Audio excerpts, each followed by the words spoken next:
Okay, so we closed out the first substantial topic of the module, which was a historical overview in which we had a brief encounter with philosophy of mind, and we looked at some of the history of scientific psychology. And one thing we noted there was that around the middle of the 20th century there was something of an intellectual revolution. Beginning with during the Second World War and in the decades directly afterwards, a whole new intellectual language became available. The computer had arrived, and with that a bunch of metaphors that were very helpful for thinking about things. So the notions of software and hardware. Information theory was formulated as a mathematical theory, and information became something that people tried to integrate into their scientific theories. And we saw how all this came together and revolutionized the way that people started thinking about themselves and gave rise to something that we call the computational theory of mind. And we saw that central to that was the role of language. That is, emerging theories of linguistics, primarily associated with Noam Chomsky, were interacting, as it were, with philosophical theories of mind, as we saw in the persona of Jerry Fodor, and they were drawing on the formal tools of computational theory, which was new, and which refers to the rule-based manipulation of symbols that's at the heart of every computer program, so that language emerged as absolutely central to our understanding of ourselves. And so the first topic that we're going to dive into in a little bit of depth is language. And language is more than one thing. The word language is, like most words we use in this module, absolutely familiar to everybody. We use it in an everyday sense. We have no difficulty with the word, but like all good substantive words like mind and maybe time and thinking, if we're asked what exactly it means, we may be a little unsure. The word language opens up in many different ways, and we're going to pursue a variety of them. Today, we're going to be looking at the evolution of language, and in the next lecture, we're going to be looking at the discipline of linguistics, and then there's still more to talk about after that. So language is an incredibly rich set of topics. But I'm going to start with what looks like a rather simple question. Something happens to our species. If we go back 5 or 6 million years ago, and that's not very long in the evolutionary record, that's where you meet the last common ancestor of humans on the one side and chimpanzees and bonobos on the other side. Who's never heard of a bonobo? Your nearest cousin. Shocking, isn't it? There are good reasons you haven't heard of them. Most people have, but they're very much like chimpanzees, and we'll be meeting them later on in this course. But 5 or 6 million years ago, you find the last common ancestor, and something happened to the one branch that gave rise to Homo sapiens that didn't happen to the other branch. And whatever happened to Homo sapiens drastically transformed not just that species. First of all, in that time, the human species spread over the entire globe. And with that, you get the development of agriculture, urban settlements, culture, and it seems we have had a very deleterious effect on the planet. We seem to have almost destroyed it at this point. So something very, very important happened in that time. Now, over the last 2,500 years, there's been lots and lots of attempts to try to say what makes humans different from all other animals. And we need to be very careful here. All such questions, up until the middle of the 19th century, were really questions with a religious motivation that sought to understand humans as distinct from animals, as separate from all other animals. For Descartes, remember, animals were mechanisms, they were machines. But humans had souls, and so they were sort of demigods. Now, from the middle of the 19th century on, that goes away. We stop allowing these God stories to get into the scientific stories, and we have to try and find a way to fit our view of humankind back into the order of nature, to view ourselves as one organism among others. This is quite a challenge, and I don't think we're quite finished with it yet. So we are still interested in what makes humans different from, for example, our nearest neighbors, the apes. But we need to be careful. We shouldn't be indulging in human exceptionalism. We are, after all, another species. We're a very peculiar species and a very important species, and we have a very concerted interest in this particular species, obviously. But we're no longer trying to define ourselves as outside of the order of nature or separate from the animals. So we still have questions. We still want to know what happened to our species, but they're slightly different than they were in much of the time that such questions were asked. And over all that time, there have been two principal things that have been suggested as making humans absolutely, categorically distinct from other animals.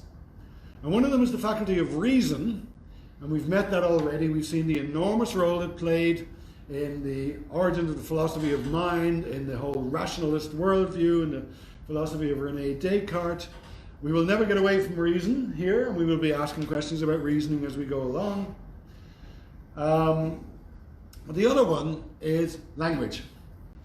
Now, these may or may not be independent of each other. It's interesting to think that maybe we're asking questions, and if we ask the right questions, we'll see that we're asking the same question here.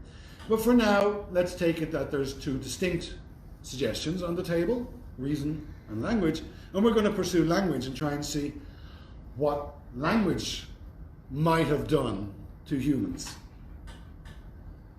As we do so, we're going to ask, well, clearly there's an evolutionary story of some sort to be told here, but it's a peculiar evolutionary story because evolution takes a long time. There's very little time between us and the last common ancestor of humans and chimpanzees. 5 or 6 million years ago is the blink of an eye. And there's very little difference between our bodies and those of a chimpanzee. That may surprise you, but there's really very little. We have less hair. We have bigger forebrains. We walk upright. That's about it. There's no cell type in the human brain that's not also found in the chimpanzee brain. There's no particular connectivity that's found in the human brain that's not well represented in the chimpanzee brain. So if we want to suggest that language emerged as a process of evolution and we refer that to some change in the brain, we've got a real big mystery in our hands. But clearly language had some benefit because in that time humans went from one primate species among many with an African base to total global domination. And Lady Gaga wearing the meat dress at the Grammy Awards. All kinds of magnificent things. So obviously language confers some advantages.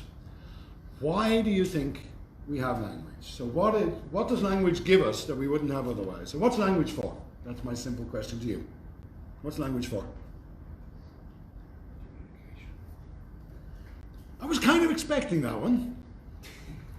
Furthermore, it's the second time I've done this today and I got the same answer last time, and I get it every year. That's the first answer everyone gives me, and you're not wrong, you're absolutely right. Of course, language is, we think of language when one of the first things we do is we think of language as being for communication.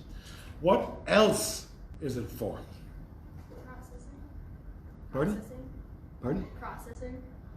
Processing. I don't know what that is. What's processing? Processing information. Processing information.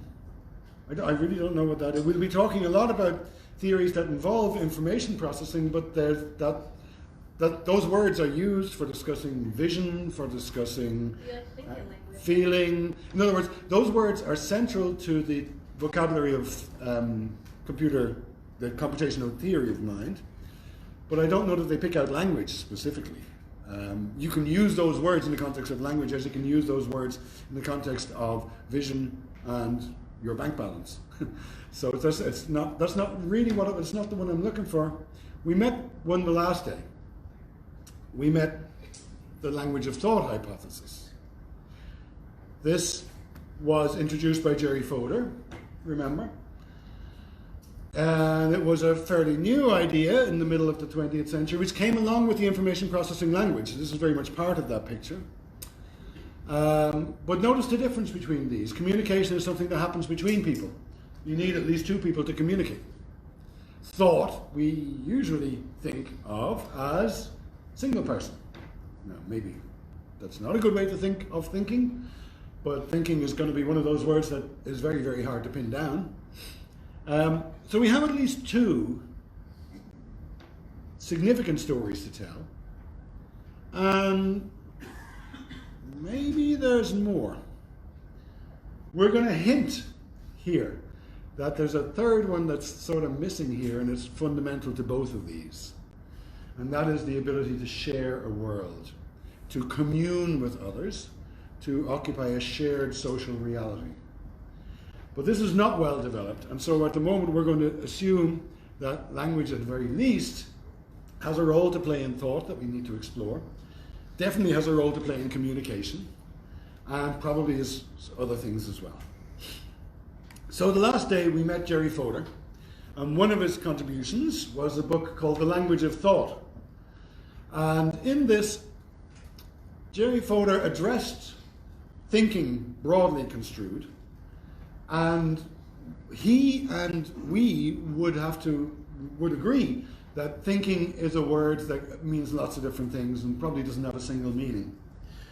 He wanted to draw our attention to the fact that some aspects of what we consider to be thinking are language-like in nature. So sometimes we seem to have an inner voice that we hold forth in, discuss things with ourselves. And Fodor went further than this. He said there are certain kinds of thoughts that have structure, much as sentences in a language have structure. And the example I gave, and it's a poor example, was the thought, I would like a pie, seems to have a structure that sort of resembles the sentence, I would like a pie. That is, there are components to it, a subject and a predicate are words that we might use, so the I features before the pie. There's a relation between these two elements, and all this is captured in the linguistic structure and is maybe represented in the thought as well. But it's not a great example, so I want to give you a more complex example. When I was a kid, growing up, one thing we used to do was rob orchards. What you do is you find someone who has apple trees growing and you go around the back and you try and steal their apples. The statute of limitations means you can't arrest me for this, but this is one of the things we did. And so here's a thought that you might have if you were engaged in the business of robbing orchards. If three of us sneak in the back, we can steal at least a bag of apples without getting caught. I can assure you that's a perfectly fine kind of thought to think if you're planning on robbing orchards. It's the kind of thought you might have. But let's have a look at it. As it stands, I've written a sentence of English up there, but we can also think of this as being sort of a plan that I'm hatching. Me and my mates are hatching as we decide that we would like to steal some apples. Notice what's in here in this one sentence. There's counterfactuals, so it starts with an if. So we're not dealing with something which is immediately present to us, we're dealing with a hypothetical. There's numerical quantity, 3, there's 3 of us. There's an awful lot of nuance around words like sneak. There's approximate quantity in least. At least a bag of apples. And there's the notion of alternative futures. We could get caught and we could not get caught, and this sentence makes that clear. I don't know if any non-linguistic being could hatch a plan like this. With all those parts, with those characteristics, number, approximate number, counterfactuals, alternative outcomes, all that kind of complexity and nuance seems to require something which is well represented in the English sentence. Now, it's not that animals don't do forward-looking behaviors. Birds migrate, for example, and I have no idea how they do that. But I'm not aware of any suggestion that animals do behaviors that require this kind of structured forward planning. So in this, I think this is a clearer example than I would like a pie. I'm going to put it to you, and you can disagree, but I'm going to put it to you, it seems plausible to me that you could not have a thought like this without language as its basis. Now, Jerry Fodor went further and he gave this hypothetical language of thought a name, much like sort of Chinese or Japanese. He called it mentalese. Mentalese is this hypothetical language. And if you start taking this business of mapping language onto thought literally or seriously, then some questions suggest themselves that you might not have had before. So, for example, are your language-like thoughts in English? Some of you are bilingual, maybe trilingual. Do you have thoughts in multiple languages? And if you do, are those thoughts in a particular voice or not? They're probably not written. I don't think anyone sees text flashing before their eyes when they're planning to rob orchards. And if they are in a voice, does that voice have an accent? Now, your own voice doesn't have an accent, of course. You are the only person in the universe that doesn't have an accent. Everybody else has an accent, as we all know. But you can have a thought in the voice of groundskeeper Willie, can't you? You can think a sentence to yourself in a thick Scottish accent like groundskeeper Willie from The Simpsons. What about when reading? Now we're going to introduce writing into the equation. If you're reading, is there a voice there acting as an intermediary between the content and the page? I don't know the answer to these questions. I'm not suggesting they have well-formed answers. What I'm suggesting is that when we start to think of thought as language-like, and we start to take it as seriously as Jerry Fodor takes it, with the identification of mentalese, then these questions start to arise. These and many more questions. Here are some more. What is a thought? Maybe, it turns out Jerry Fodor wasn't claiming that everything that's subsumed under the heading thinking is language-like. He was often misunderstood in that way. We will later encounter the bloodiest dispute in cognitive science that has been raging for decades, which is between people who think the most important aspects of thought are language-like and others who argue for the importance of visual characteristics of thought, image-like properties of thought, pictorial imagination. That's a long-standing dispute, and we'll have a look at some even experiments done in this area. So maybe thoughts aren't all expressed in words, but we've just seen an example where words seem to allow you to have a complex thought that you couldn't have without them. And then maybe thought is just a poorly thought out word.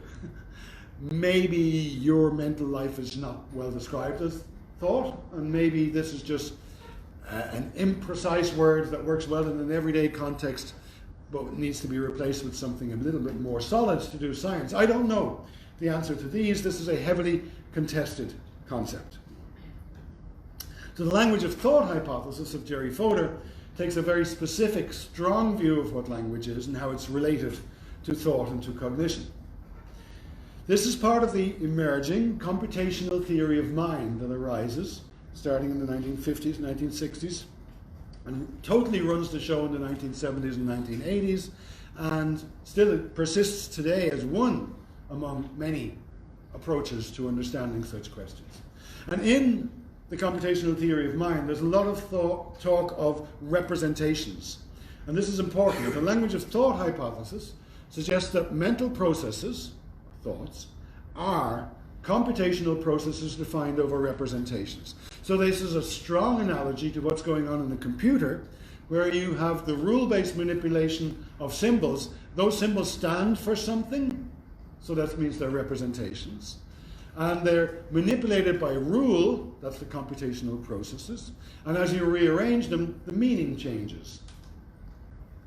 Now, representation is a huge topic that goes beyond anything we can properly address in this module. We will have to take representation, what that word means, very, very seriously. And there are big questions to be asked that have nothing to do with minds. There are huge questions to be asked about how text or images can represent anything, or how your local politician can represent you. Representation is a huge topic. In the context of the computational theory of mind, we're going to be asking how symbol-like entities can stand for something and be rearranged, and with that, the meaning of them be changed. We'll have lots more to say. So the computational theory of mind is going to be one theme or topic that we stick with throughout this module, alongside other approaches. There's another dichotomy that has just been introduced that is going to appear in the next module on human development, and that's the relationship between inner speech and outer speech. So we just said communication takes place between at least two people, whereas thought seems to refer to a single person and their internal or inner voice. When it comes to human development, we will later on find that that is not true at all ages, that when children are acquiring language, this distinction doesn't really exist, and that there's a bifurcation. One part becoming thought-like structures, one part becoming overt public communicative language. And that's kind of interesting in its own right. So we'll be meeting this dichotomy and recognizing it as a developmental process later on. But we're coming back to the theme of language and its advantages. It seems to afford communication. It seems to provide us a means for thinking and working things out. It's useful. Language can be simply a tool for solving problems that you couldn't do otherwise. And I want to show you an example of how even a proto-language, even something that's only at the very start of what we might call language, can help you to solve something that you couldn't do without it. And we're not going to be dealing with humans here, we're going to be dealing with these chimpanzees. Now, in the 60s and 70s, and to some extent in the 1980s, there was a body of research which we would now consider to be ethically challenged. And we're going to meet ethically challenged research many times in this module, because our views of what's appropriate in research changes over time. Back then, it was considered appropriate to try to train apes, chimpanzees, and gorillas language in various forms. Speech that didn't work at all. Sign language, we'll encounter some sign language with Coco the gorilla later on. Manipulation of symbols, using computer touchscreen interfaces. There's still some work done here, but really you can't get licenses anymore to do this kind of work with these great apes, and that's good. Our view of our feeling of solidarity and similarity with these apes is changing over time, and it's now, for example, the case, I believe in Spain, you can be charged with murder if you kill a gorilla. Nobody has ever been charged with murder for killing a gorilla in Spain, but the question of human rights and its extension to great apes is a live question that's debated around the world. So here we're dealing with Sheba over here. She was older than Sarah. This is work done in Ohio. Sheba was trained not on full-blown language, but she was trained to use number symbols, digits. So she knew that when she saw something like this, it meant 7. She had the concept of 7 and could distinguish it from 6 and from 8. She knew all the numbers, 1, 2, 3, 4, 5, 6, 7, 8, and 9. And she was trained in this and quite fluent. She knew her numbers.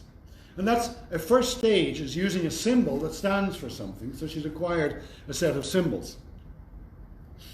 Sarah, we'll assume, is illiterate here for the purposes. What happened here was an experiment that was repeatedly done in a series of trials done on different days, and on each trial the experimenter would take out 2 plates with different numbers of treats on them. I think there were grapes, but I'm not sure. Let's say there's 5 grapes here and 3 grapes here. She presents both plates to Sheba. And the rule of the game is this. Sheba points at one of the plates, and that plate goes to Sarah. It's a very simple game. Chimpanzees have massive big brains, no trouble getting the hang of this particular game. But what happens is if you bring out 2 plates with unequal amounts of treats, Sheba always points to the one with most treats, and it goes to Sarah, and she gets frustrated. She actually wants the one with most, but she kind of can't help herself, like a kid at Halloween with a big bag of candy. She's going, But you can do the same trial a different way.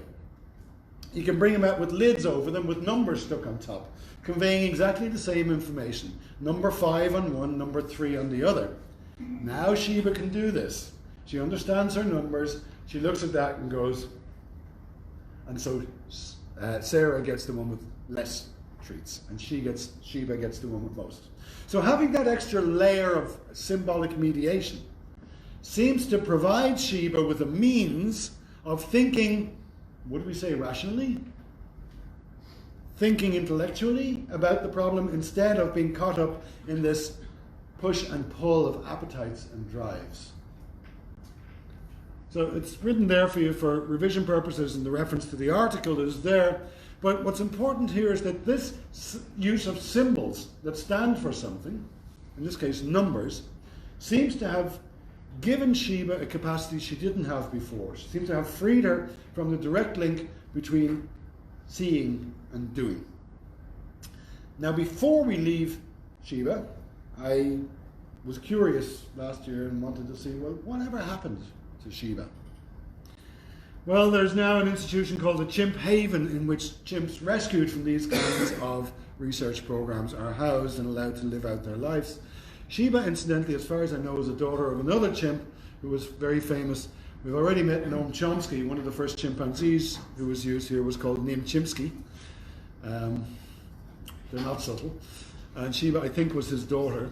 And you can actually support Sheba on Patreon, as it were. That is, you can pledge to become her best friend. I think it's all very sad.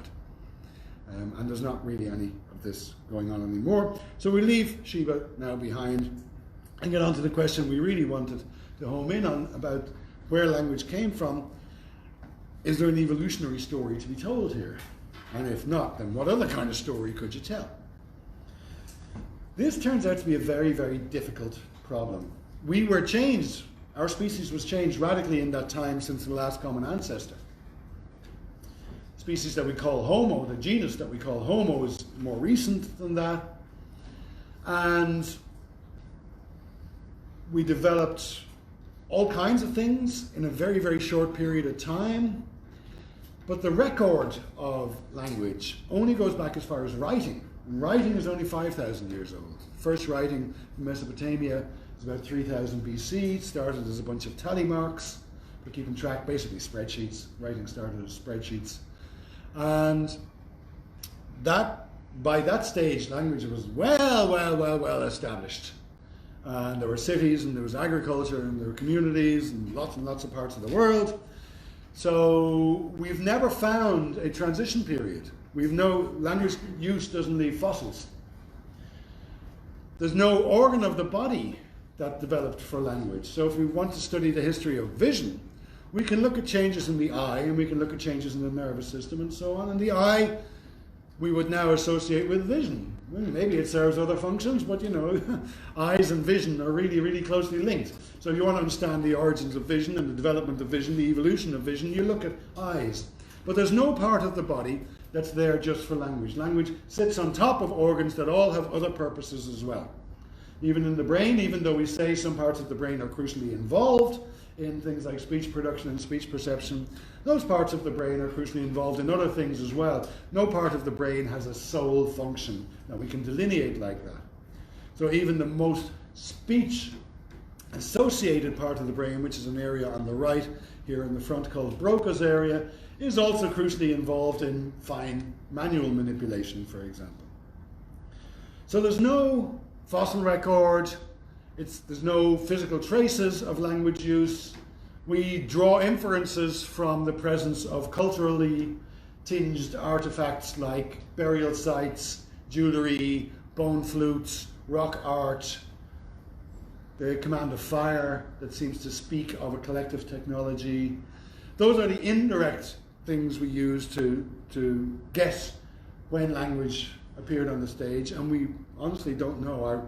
We know it was there sort of 50,000 years ago, but we don't know if it was there 500,000 years ago, and we've no idea what any intermediary stage was. From our point of view, language just appears together with anatomically modern humans. So there's a big mystery here, and people like mysteries, and so there was lots and lots of guessing and hypothesizing and theories, and it got so extreme that in 1866 already, the French Academy of Science banned theories about the evolution of language. Now it's a bit unusual to ban theories about anything, really. Thou shalt not have a theory. The French are a bit like this, you know, they're a bit like King Canute trying to stop the tide coming in. The Académie Française still tries to regulate the use of language in France to insist that thou shalt not use English words like the weekend and so on. And nobody plays a blind bit of difference of attention to such pronouncements. And this didn't work either. You can't stop people having theories. But we can understand why they wanted this. In order to do science, we need to be able to distinguish between the good stories and the bad stories. We need some measure of plausibility. Right? Otherwise, you're not doing science. You're just making stuff up. And in 1866, there was no plausible empirical evidence. Nothing we could observe, nothing we can point to and say there that was relevant to this story, because, as I said, the first physical evidence we have comes with the origin of writing. So because there was no way to sort out the good stories from the bad, the French Academy said, thou shalt not, and everyone ignored them. That was 1866. And Darwin was new. We were only just beginning to think of ourselves really as animals. And so, you know, there's been a lot of time since then to think about this. And there's been a lot of refinement of the kind of questions you can ask. So you can ask some questions. You can ask about pre-adaptation. I mentioned that there's no part of the body that is specifically for language. But you can ask what capacities have to be in place in order to permit language. So one thing that's generated a bit of discussion, for example, is the fact that our voice box, the larynx here, it's crucial for speaking. It makes all the buzzy noises that constitute the voice. It's also crucial for swallowing, though, so it has a role in the apes. They have larynxes as well, even though they're not speaking. In humans, it's much lower in the neck than it is in apes. Does that matter? There's been some discussion over it. It probably doesn't matter. But you can ask sensible questions like that. You can ask about what has to be there in order to support language. Back in 1866, brains were really not, I mean, we still don't understand brains, but they were understood far less back then. And they didn't have the means to register what we now call brain activity using neuroimaging techniques and reading brain waves and such like. That was completely out of the question in 1866. Now we have lots and lots of techniques, and we have a body of knowledge so that we can ask questions they couldn't have thought of, like are speech sounds treated differently in the brain than other environmental sounds? And there's some evidence that they are. So we can ask this kind of question. Since the advent of computers, we are now in a position to run computational simulations which explore formal aspects of this problem. So you can run a multi-agent simulation in which agents exchange messages of different degrees of complexity. You can allow that complexity to change over time using things like machine learning and genetic algorithms, and explore that space. All that in 1866 was impossible. But there's one obvious place I haven't gone here. What's the obvious place to ask an evolutionary question? Genes. Right? 1866, nobody knew a damn thing about genes. Genetics was not a topic for Darwin. Darwin didn't know anything about genes. Natural selection was in place, evolution of species, but Darwin had no idea how things are transmitted from one generation to the next. Genetic theory enters the picture at the start of the 20th century, in the 19-teens and 20s, forming a new kind of synthesis of evolutionary theory and genetics. And the way that we think about genes has changed over time. So when we mention genes, then an obvious question is there a genetic story? That is there a gene for language? Or is there something, did a change to an existing gene happen that permitted language? Is there a gene that we have that the apes don't, that could be held responsible? And the short answer is no. Quite simply, no. First of all, genetic variation between us and the apes is minimal. We've got 99% the same genes as a chimpanzee. Those differences that there are non-specific. But the important thing here is that we think of genes very differently in 2020 than we did even in 1970. So if you go back to the 1970s, the language of information processing, that language again, has taken over the world, and people are thinking of genes as information about an adult organism, as if it contained information for building an adult organism. That belongs in the 1970s. That's not how genes are understood contemporarily. Genes are very important in development, but genes do not bear that kind of meaning. Genes regulate processes that the organism undergoes in specific environments. Genes mean nothing without an organism and an environment, a developmental environment. Genes don't code for functions. Genes are not associated with a deterministic outcome at the grown-up level, at the phenotype level. We humans have less genes than a grain of rice. The Human Genome Project completely threw us for a wobbler here, and we've learned lots more. We've learned about epigenetics and so on. We're not getting into genetics in this course, but in the 1970s, people thought about genes as if they contained information that determines the final adult organism. We don't think that way anymore. But in the 1970s we did, and so the search for a language gene was a very real thing. So there's a longer answer that still is a no answer, but it's more interesting than I've led on. In the 1970s there was a family identified in England called the KE family. And over 3 generations, multiple members of this family exhibited a specific kind of disorder which had a name, developmental verbal dyspraxia, that everyone thought of as a language disorder. Furthermore, because this was over 3 generations, we could follow the pattern, and it was clearly inherited. This was obviously a genetic problem.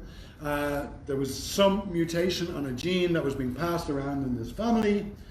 Very, very clear pattern. So genetics is a well-formed science, and we can identify such things, and we could identify the gene in question. And the gene, I don't know if you've ever met a gene before, they have weird names. This gene is called FOXP2.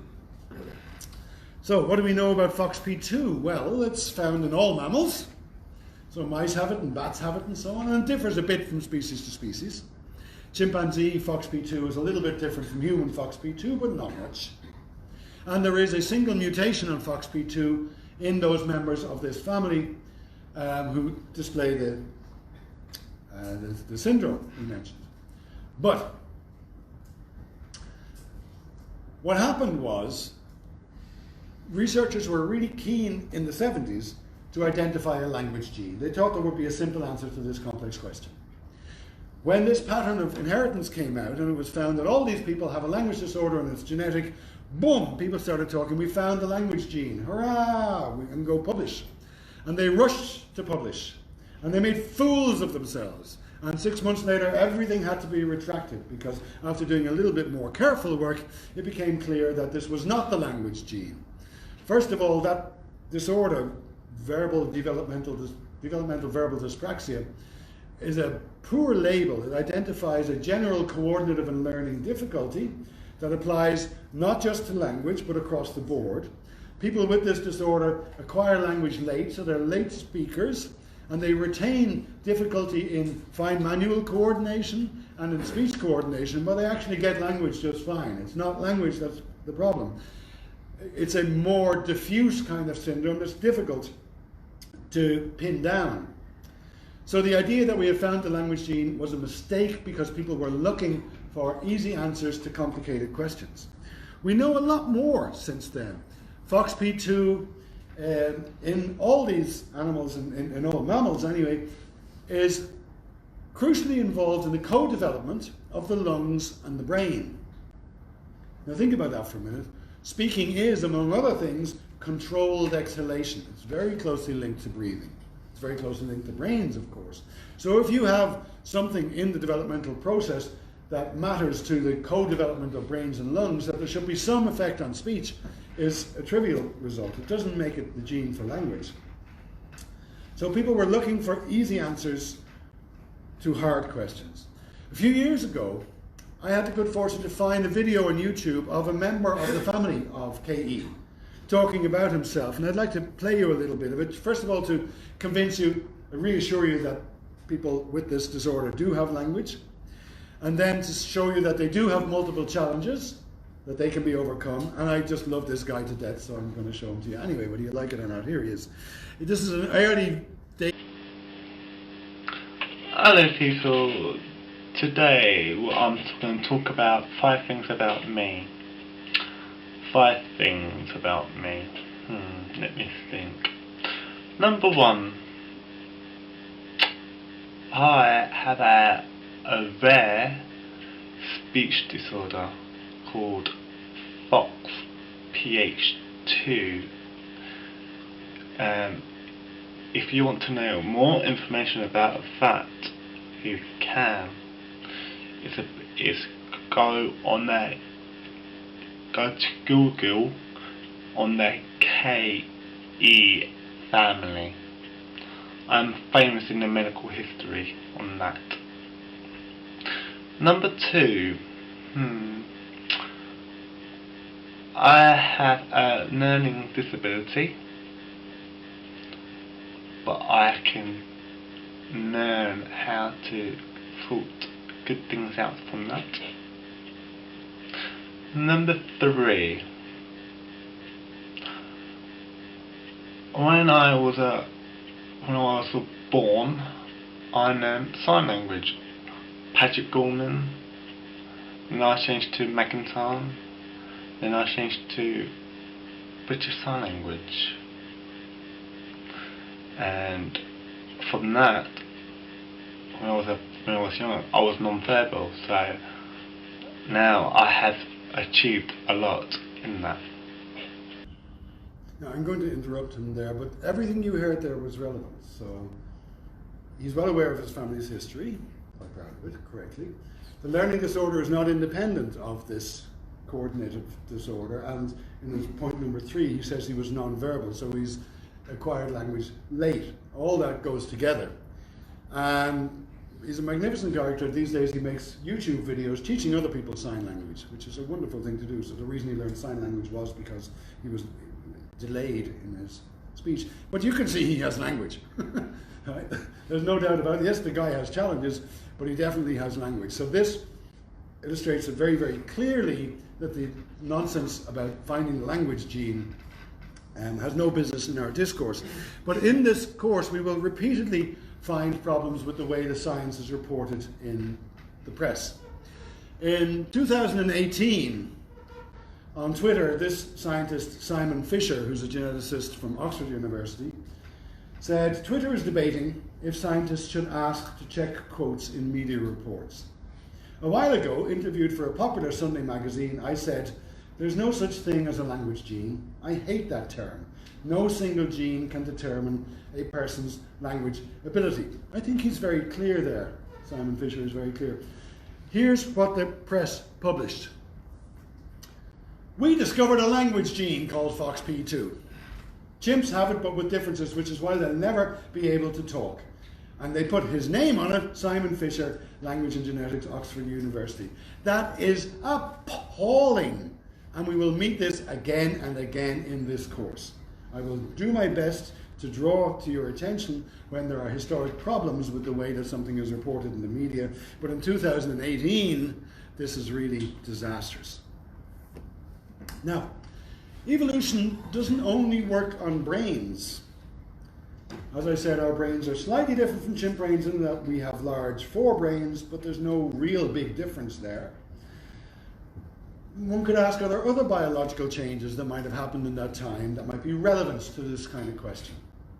And there's one I want to bring to your attention. We humans have eyeballs that are white. Of course we do. You're familiar with this. That gives us a means of checking where other people are looking. And boy, howdy, are we sensitive to where other people are looking. We are so sensitive to where other people are looking, and you're familiar with the expression giving someone the side eye. Because we have a white eyeball, a dark pupil, a colored iris, we have a very, very clear signal that can be sensed that informs our conspecifics what we're paying attention to. Apes don't have that. They have dark eyeballs. Chimpanzees are interested in what other chimpanzees are looking at, but they follow the head direction only. And head direction is a much poorer signal than eye direction, gaze direction. So human infants from a very early age are swimming in currents of joint attention. From the earliest age with their caregivers, they're attending to the same things. You can see this is an entirely typical scene in the life of a human infant. This is a small change that arose in that 5 or 6 million years between the last common ancestor of humans here and chimps and bonobos here. From a biological point of view, it's a relatively trivial change, a bit of color on one part of the body. From its potential consequences, I want to suggest to you this might be extremely important indeed. Michael Tomasello is a primatologist and cognitive scientist in Germany.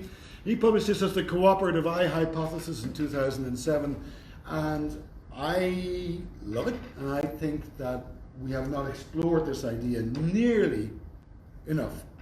We do know that infants will check to see, are you paying attention to something before they're a year old. They will follow your gaze to see what you're paying attention to around about a year old. And before they're even a year and a half old, those little Machiavellian infants are steering your gaze. They are directing your attention. I hope some of you have had the chance to play with a young infant at some stage. You know you're not entirely in charge of what goes on. Right? They really do direct what goes on. What this means is that humans, and only humans, not the great apes, have this intense sharing of attention from a very, very early age. Now I put it to you that besides communication, which is a two-person thing, and thought, which is a one-person thing, there might be more.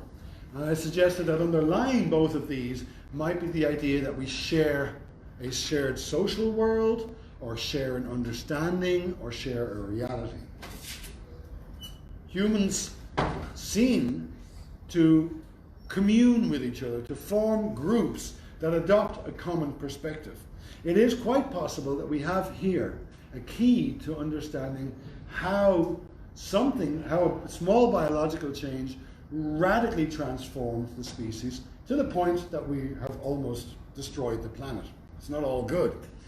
And I'm going to just finish up by pointing out, here's what a human eye looks like. You can clearly see the signal. It's very obvious where that eye is gazing. Here's an ape eye, which is dark and doesn't provide that same signal. And you see what they did in Planet of the Apes. Look at how clever that ape looks. Why does that ape look so clever? Right? Hollywood is ahead of science. Science is streets ahead of journalism. We'll meet that again and again as well. Okay, we'll carry on. Next lecture, we'll look at the discipline of linguistics.